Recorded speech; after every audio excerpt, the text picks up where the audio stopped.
Kilalanin ang mga house challenger na papasok sa bahay ni Kuya. Sila ay sina Dakota, Mary, Serenezian, and Rhea.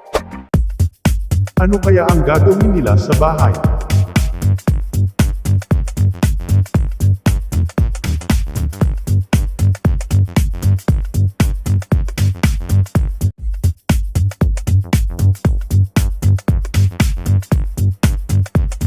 Ang mga house challenger, na sina Dakota at Mary, ay nag-iisip na para sa kanilang gagawin sa mga housemates.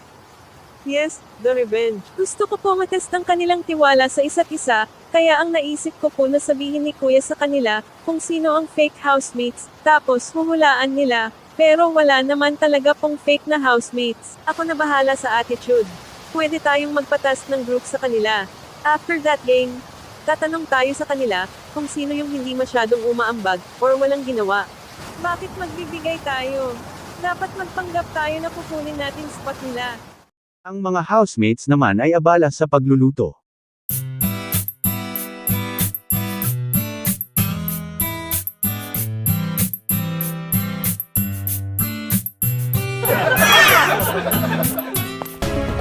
Ang mga house challenger ay bumaba na galing sa task room, at yung mga housemates ay nabigla sa pagbabalik nila. Pagkatapos niyan, ipaunta na ang lahat na housemates at house challenger sa garden area.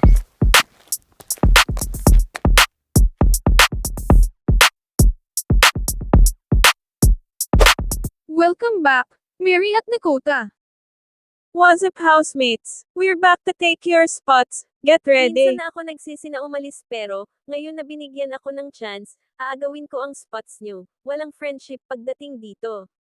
Sorry but, ayoko na ulit magsisi, kaya sana maiintindihan nyo ako. Nagbabalik ako para agawin ang trono nyo. Di mo gets. Haze, di mo deserve makapasok sa Big Four, walang reading comprehension. Nakakatawa lang kasi. Masaya kaming bumalik kayo, Mary at Dakota. But as a housemates, ready din kaming harapin ang mga task na yan. Pinagtatawanan nyo nga ako dito dahil sa mga pinagsasabi ko dati, may mga play safe nga dito nasa loob ang kulo. Christian, Basilio, ayan siguro naman naalala nyo yung pinagtatawanan nyo ako dahil hindi ko alam sagot. Mga judgmental porket, hindi nakapag-aral ako ganyan na kayo. Excuse me, I think hindi naman big deal yan.